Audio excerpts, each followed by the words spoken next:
Memory, the most treacherous of things. One moment you are lost, dancing and smiling in a carnival of delights, reminiscing over a beautiful life lived. And the next you're led somewhere cold, dark and damp, filled with images you'd hoped you'd forgotten. There can be nothing more beautiful or cruel than memory. Those bitey little thunderbolts, those unwanted party crashers screaming through your synapses, inescapable, unyielding, unrelenting. You can't even escape into madness. Like a ghost that haunts you, reminding you of who you used to be, the things you used to have, the people you used to know. Always reminding you of what was. A time when life was simpler, easier, better than it is today.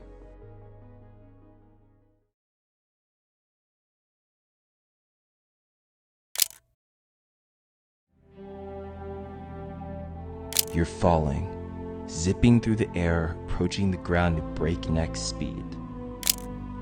Falling. In any other situation, this would be terrifying and most certainly result in your death. But here, you feel free. Free.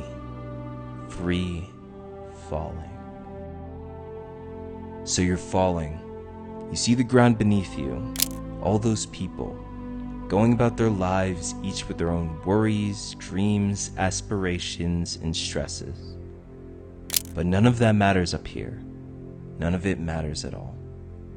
The beautiful blue sky, the greens of treetops, the slopes of the mountainsides. That's all that matters here. The only things that matter at all.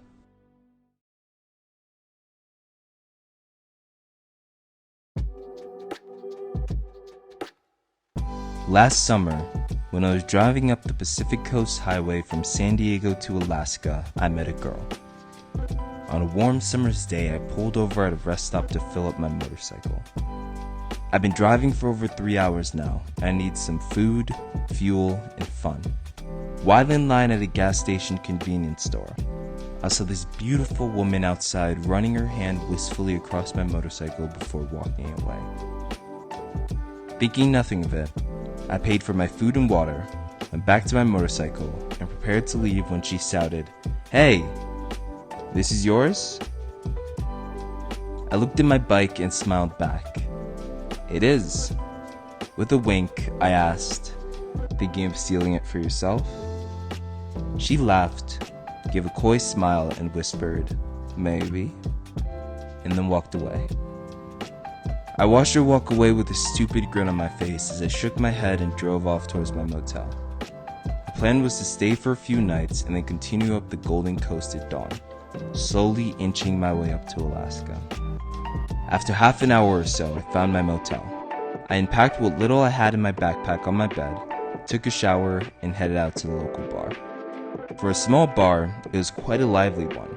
People were dancing, playing pool, talking, playing music, and losing themselves in the dimly lit rooms of the bar on that Friday night.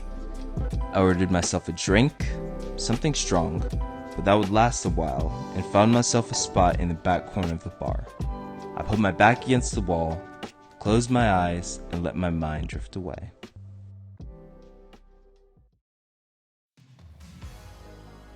It was a few moments later when I was brought back down to earth with someone tapping on my shoulder. I opened my eyes, and after the glare settled, I was looking at her, the girl who was by my motorcycle earlier that day. "Hey," she said with a smile. "Busy?" I got up, stretched for a bit, and gave her a cheeky grin. For potential thieves, never. She dragged me back to the bar, and we officially got to know each other. After some flirting, teasing, and banter back and forth, she stopped me. "About me wanting to steal your motorcycle earlier. Do you still have it?" I paused, wondering where this is going, and answered, "Yeah. Why?" She looked at me with that same coy smile she gave me earlier. She answered, "Good, because we're going to have some fun, and with a giggle, she grabbed my hand and led me out the door. It took all of 30 seconds before we were tearing down the highway with the wind in our faces and the stars lighting the way, talking, laughing, and falling in love. Eventually, we made our way back to my motel. With our hands unable to stay at our sides, I pushed her up against the wall, and with one hand wrapped around her neck, carried her into my room and locked the door behind us. Instead of staying there a couple days, I ended up staying in that small town for an entire week. Every day we'd steal away from the world, riding around in the summer sun, and every night we stayed up laughing, talking, and dancing under the beautiful summer moon. On the 5th day, 2 days before I was set to leave, she turns and looks at me and says, "I want to run away with you. Can I come with you?" I blinked once, then twice, then I looked at her. "Are you sure?" She looked at me with a fire in her eyes that drew me to her the very first time I saw her. "I'm sure. I want to be with you, to run away with you, to start a new life with you, away from here, away from everything." I grabbed her by the hand and we walked back to our motel room, staying up until the sun broke through the sky. On the 6th day, the day before we were set to leave together, we planned out everything. All the trips we'd take, the adventures we'd have, the countries we'd visit, the names of our kids, the amazing life we'd live on the run. A life of adventure, beauty, and fun. It was all so perfect, all so pure, until that night. That night was a rainy one. Rain and winds whipped around the motel as we tried to sleep. That night, something in me changed. It was the day before a big adventure, and for some reason, my gut told me that things were becoming too real, too fast, and I needed to leave.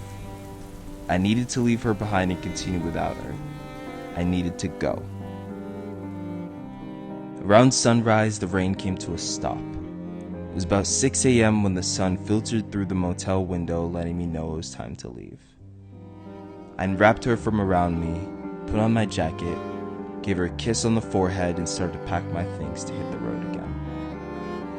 Looking at her smiling, sleeping figure one last time, I grabbed our receipt from the bar all those days ago, and with a sinking feeling scribbled a quick note on it. "I'm sorry, Ghost," and gave her one more kiss and left. I entered her life in a flash, and without knowing her name would exit like a ghost just as fast, vanishing from her life to never see her again until I did.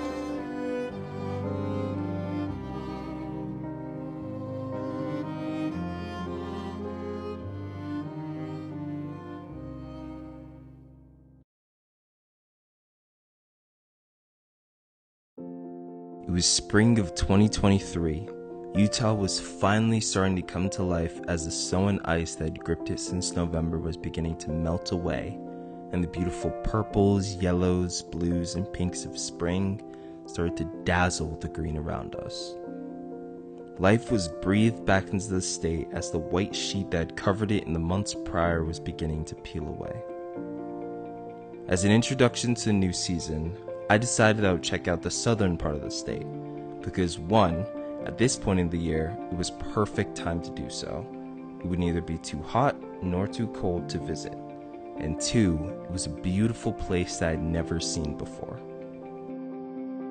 So I packed some food, packed my hiking gear, and headed southeast towards Moab, the home of Arches National Park.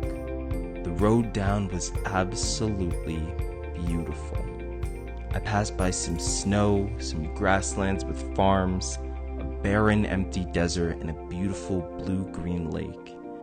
And just under 4 hours later, I finally arrived in Moab.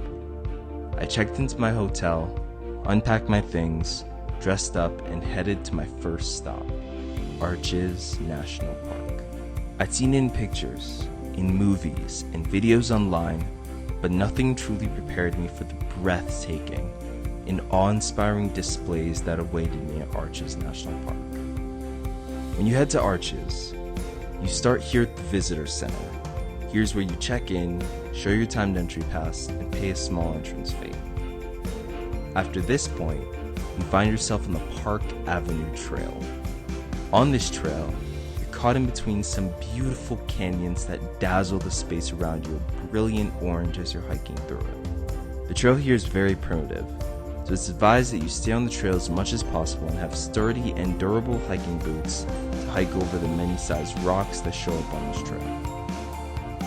After a few hours heading northeast from here, you hit a fork of the road. To your left, you head towards the Delicate Arch and Fiery Furnace that are about a 4-mile hike from your location. And to your right, you have the Windows, which is about 2.5 to 3 miles from where you are. At this point, so I could explore as much of the park as possible, I took a right to explore the Windows before coming back into the heart of the park. It took a little less than an hour of hiking and exploring before I came up to the Windows. And honestly, pictures don't do it justice. For a little under a quarter of a mile, you walk up a set of stairs right up to the arch and stop to take a breath as you gaze over everything beneath you. Everything sprawls out beneath you as you gaze from the lookout point of the gods, admiring the space below. It's absolutely sublime. I stayed here for a few moments, ate a quick snack, and turned back, headed towards the fork. Next, I made a right that would take me towards the Delicate Arch and Fiery Furnace, and after an hour of hiking, I was presented with another decision point. I could take a right and head towards the Delicate Arch, or make a left and head towards the Devil's Garden and a Fiery Furnace. I paused for a second, checked the amount of time I had until my next turn, and decided to take a right towards the Delicate Arch. It took about 45 minutes or so until I counted the Delicate Arch, the most iconic symbol in the entire park, the symbol that all people who are familiar with the park and the state of Utah can identify. Approaching the Delicate Arch, I was once again in awe. Here stood this massive natural monument on the edge of a cliff overlooking the entire park. It was absolutely surreal. A looking glass into the rest of the universe, looking out at the entire world below you. While much less delicate than the name implied, it was so incredible to think that something this large, with the potential to fall apart so easily, could stand the hands of time like it has and still stick around for us to admire it. After another hour or so, I turned around, made another right, and headed through the Fiery Furnace, Devil's Garden, Salt Valley, and Klondike Buffs. And eventually, after a full 14-hour day, I arrived back at the visitor center, headed back towards my hotel, and passed out, preparing myself for the real treat that was in store the next day: skydiving at Skydive Moab.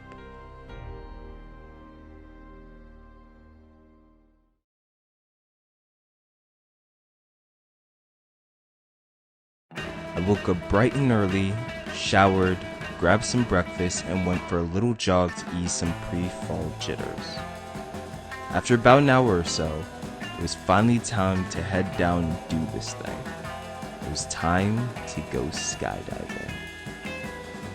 About 15 minutes from my hotel, I pulled up to the airport, a place where I'd end up falling from 10,000 feet, avoiding certain death only through a well-designed parachute that would hopefully open in time to prevent me from becoming a grease spot on the ground below. I got there, got checked in, wore my jumpsuit, and prepared myself for liftoff. It took a moment of preparation, but we were in there now, 10,000 feet up, looking over everything.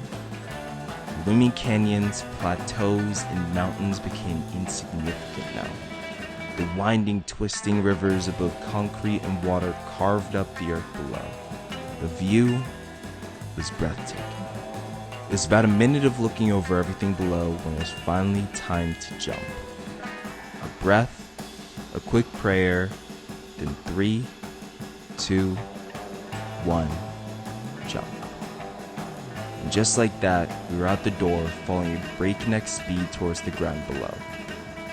My ears popped and air rushed into my lungs, which, ironically, made it harder to breathe.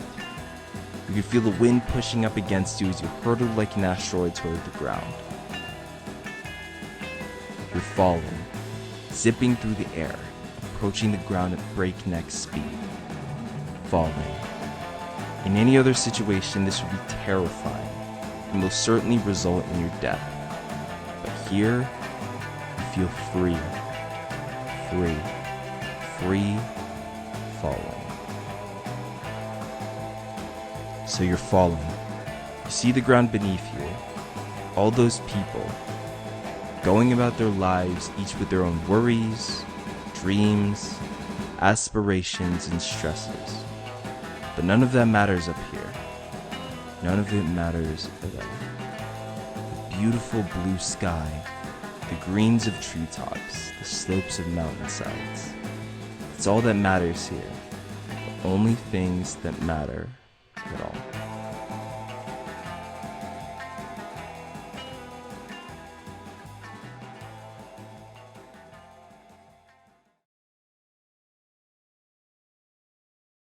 Falling, letting go, losing control. In such a structured world like ours, people do everything in their power to avoid losing control. By doing so, they believe that they are saving themselves from chaos, anarchy, madness. But what they're often doing is building their own prison that becomes even harder and harder to escape with each passing moment. Chains of their own creation that after some time become impossible to break. What if instead of holding on, you simply took a breath and let go? Memories are useful. They help us understand our past and understand who we are and how we've come to be as we are. However, not all of them are useful. There are many memories that do nothing but shackle people to a past that no longer benefits them, tying them to a reality that doesn't help them grow and become better. Those memories act like an anchor, weighing you down, preventing you from growing. Let them go. Forgive yourself. Forgive others. Forget the mistakes, the guilt, the pain, and let it go.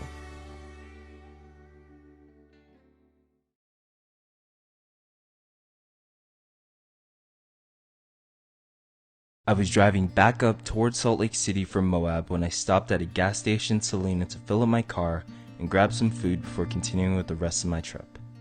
As I entered the gas station to buy some snacks after filling up, in the corner of my eye I saw the ghost of a familiar face brush by me.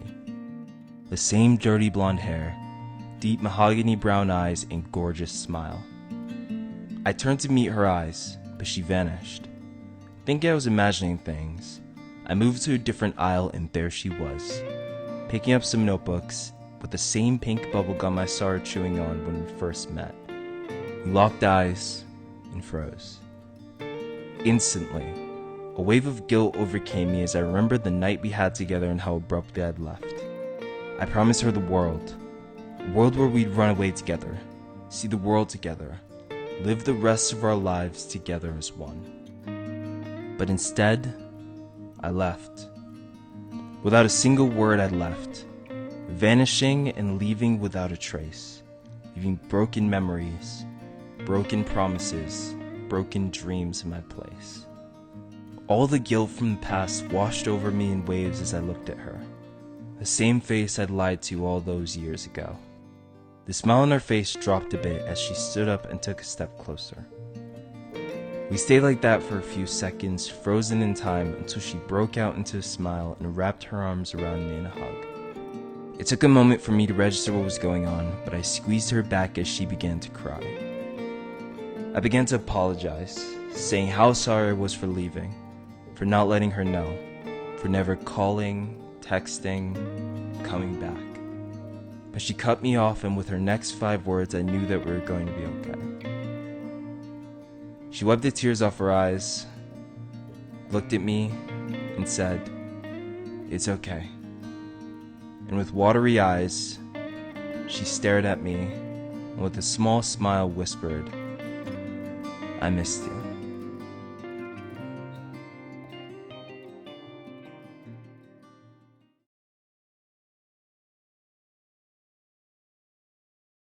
Memories, the most beautiful of things. In your mind's eye, you can see yourself dancing and smiling in a carnival of delights, reminiscing over a beautiful life lived. A life full of adventure, love, beautiful experiences, and no regrets. There can be nothing more beautiful than memory. But that's only if you use them to help you. If you don't forgive, if you don't forget, if you choose to remember things that don't help you, you build a cage of your own making in your own mind, shackling it to a past that no longer serves you. If you don't let go, you're stuck holding on to weights that do nothing but slow you down from getting to where you want to be and maximizing the potential in life you've always had. Memories, like all things, can be chosen, altered, and adapted in such a way as to help you grow. As Vladimir Nabokov stated a number of years ago, the more you love a memory, the stronger and stranger it becomes. Learn from your memories. Use them to shape your life positively and grow, and leave the rest to rust and turn into stardust.